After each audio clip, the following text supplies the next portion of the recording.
Hello and welcome. You're watching NDTV 24/7. I'm Vedant Agarwal. Our lead story, well, 8 ex-Navy personnel sentenced to death by a Qatar court in October will face commuted punishments. This has come as a big diplomatic win for India and also a huge relief for their families. Well, several of them are highly decorated military personnel who once commanded Indian warships and were working for a private firm providing training and related services to Qatar's armed forces. It has been a long legal battle, and of course India had given consular assistance as well. The Indian government has said it's in close touch with the legal team. The family is set to move appeals soon. They were sentenced to death, and that is no longer the case. That death sentence has been commuted. But the process now is difficult. From what we have learned, they face very extensive, long jail terms, and these jail terms are different for each individual. We are waiting to get more clarity on that, other than the fact that the family is telling us that they are very, very substantial jail terms. So they are going to appeal that. They are still hopeful that the Emir might actually remove all the charges, grant them a pardon, all of them, and hopefully get them back to India. But that process is going to take time. Before that, there is another process of appeals in one more court. It's only after that that the Emir can begin proceedings or decide to involve himself. Whether he does so or not is anybody's guess. It's great news that, they are no longer facing the shooting squad, as it were. But whether they, come back to India, whether this is actually lifted is something we'll have to wait and see. Now, there is another important aspect here, that India has an agreement with Qatar whereby they can actually be brought back to India to serve their jail terms as well. Is that something that is being explored? We don't know right now. But one final point, the process of further appeals will be about 3 months before the Emir can be involved. And that is the hope, of course, of the families and so many in India. Remember, the Prime Minister reached out to the Emir of Qatar on the sidelines of the United Nations Summit on Climate Change recently in Dubai as well.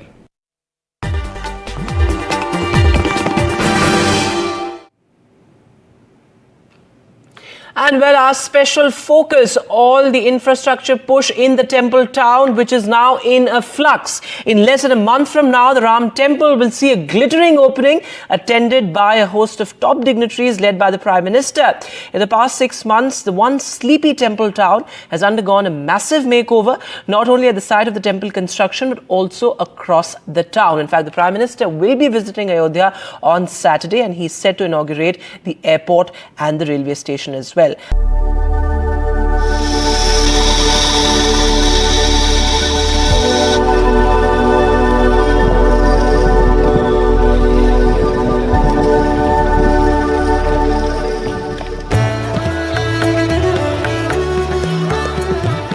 From a town dug up all over just a month ago to this. Most projects nearing completion. As Ayodhya gears up for its biggest event ever, the inauguration of the Grand Ram Temple on the 22nd of January.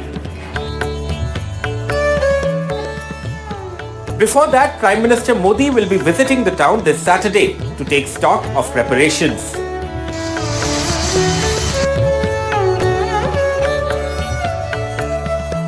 Beautification work is on at the Lata Mangeshkar Chowk, which connects those coming in from outside Ayodhya to the famous Ram Ki Paidi and also the Ram Temple. Around 40 Surya Stamps have been installed on the road leading to Ram Janam Bhoomi that goes through the Lata Mangeshkar Chowk. Now on this road, Prime Minister Narendra Modi will do his roadshow, as this road connects straight from National Highway to the Ram Janam Bhoomi, and the road has been renamed as Dharam Path. Ayodhya's new airport with a 2,200 meter long runway will be operational early next month. The design of the airport is inspired by the Nagara style of temple architecture, and it also has carved pillars and artworks inspired by the Ramayana.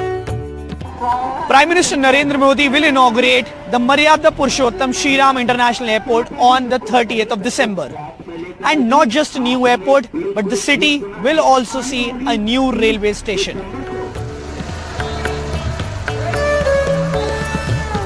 Renamed Ayodhya Dham Junction from just the Ayodhya Junction, the town's railway station will have new platforms, new signboards and escalators.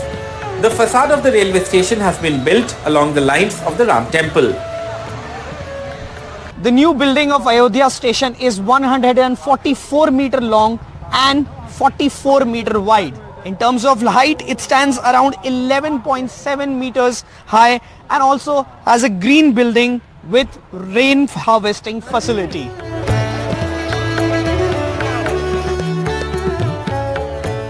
On shops and walls on either side of Ayodhya's main roads, graffiti depicting different scenes from the Ramayana have been painted. Redeveloped roads, intersections, buildings, they are all nearing completion now.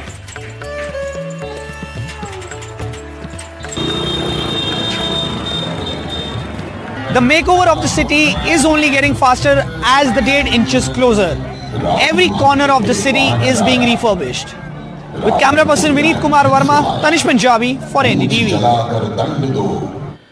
So, well, that's how the temple town is gearing up. But moving now to political news and how welfare promises are proving to be huge challenges for the newly formed governments in the heartland states. Well, Chief Minister of Madhya Pradesh, ex-Chief Minister Shivraj Singh Chauhan, had announced that the Ladli Behna Yojana of the state will get gas cylinders for just 450 rupees under that particular Yojana. At that time, there were some conditions attached to it, but this was a big relief for the women who were hoping to get a subsidized gas cylinder.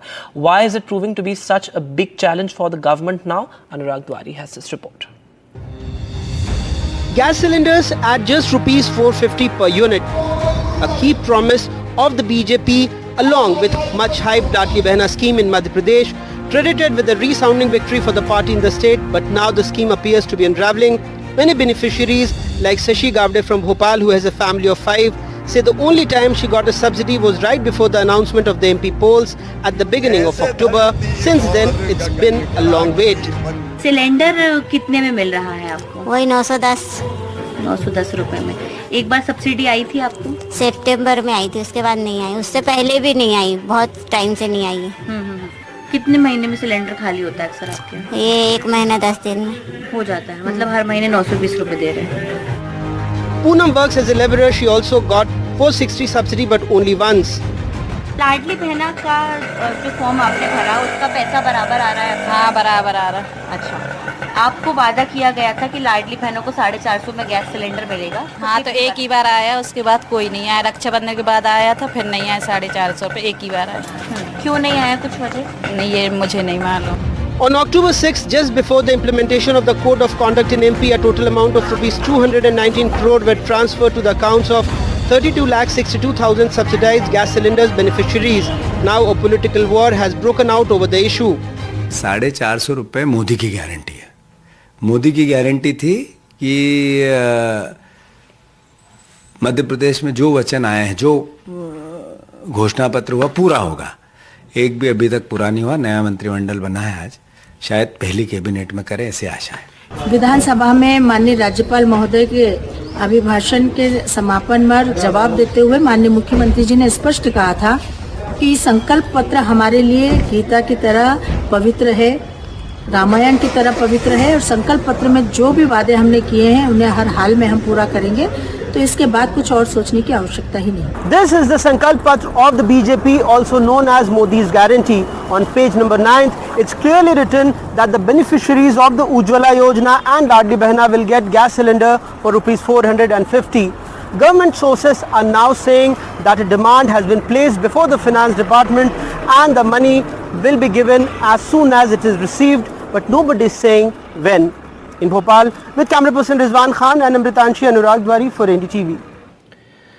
So, well, the Ladli Behnas of Madhya Pradesh still awaiting subsidized cylinders. But moving now to the big political headline, the Congress launching the poll Bugle. Well, Congress President Mallikarjun Kharge and Rahul Gandhi hit out at the BJP and the RSS as the Congress has set the ball rolling for 2024 with its Hain Taiyar Hum mega rally in Nagpur, a strategically chosen location by the Congress party. And in fact, Rahul Gandhi said that it's a fight of two ideologies, but interestingly, he also said that we will fight with the India bloc. Listen in. देश में विचारधारा की लड़ाई चल रही है। लोगों को लगता है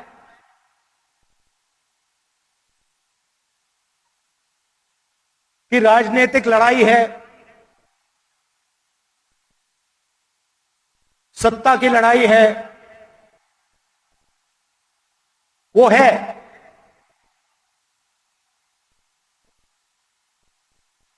मगर इस लड़ाई की नींव जो है वो विचारधारा की है। आज यही आरएसएस देश को बर्बाद कर रही है। मोदी आरएसएस का झंडा लेके आगे जा रहे हैं और उसके पीछे आरएसएस है। और ये जो संघ की सरकार है, अगर इसको नहीं रोक सके तो देश बर्बादी की ओर जाएगा और लोकतंत्र खत्म हो जाएगी। देश का संविधान जो बाबा साहब अम्बेडकर और पंडित जवाहरलाल नेहरू जी ने मिलकर बनाया, वो भी खत्म हो जाए। So, well, with the jibes and the political retorts, race for 2024 has well and truly begun. We take a short break now. News continues on the other side.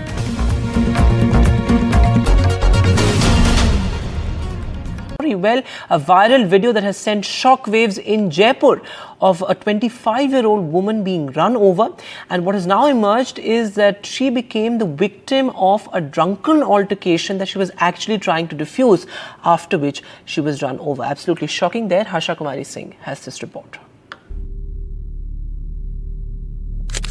Horrific visuals of a man deliberately running over a woman and her friend. The incident that happened in Jaipur outside a nightclub in the early hours of Tuesday morning has unraveled a story of rage brought on by excessive alcohol. Mangesh Arora, the accused in the case, has been arrested, a businessman who traded in garments. So what exactly happened that night that led to this horrific crime and the death of an innocent 25-year-old woman named Uma Suthar? The police say Mangesh and Rajkumar had an altercation inside the resto bar where a few people were having a small party. 25-year-old Uma had moved to Jaipur from her hometown in Neemach in Madhya Pradesh. She worked in an event firm and had befriended a much older Rajkumar. Uma's father is a carpenter and she has two younger siblings. Uma's family depended on her income to make ends meet. जब बाहर आने के बाद तो गौरव नाम का एक लड़का जिसका नाम आया है, उसने बताया कि साले तेरे को गाली इसने दी है और तू क्या नपुंसक है या तू नामर्द है, तब इसने एक गुस्से में इसके साथ में आती है। Mangesh had no previous criminal record. Uma was not involved in the fight between Rajkumar and Mangesh, but a momentary fit of rage aggravated by alcohol has destroyed two lives and ended in tragedy. With Harsha Kumari in Jaipur, Gargi Rawat for NDTV.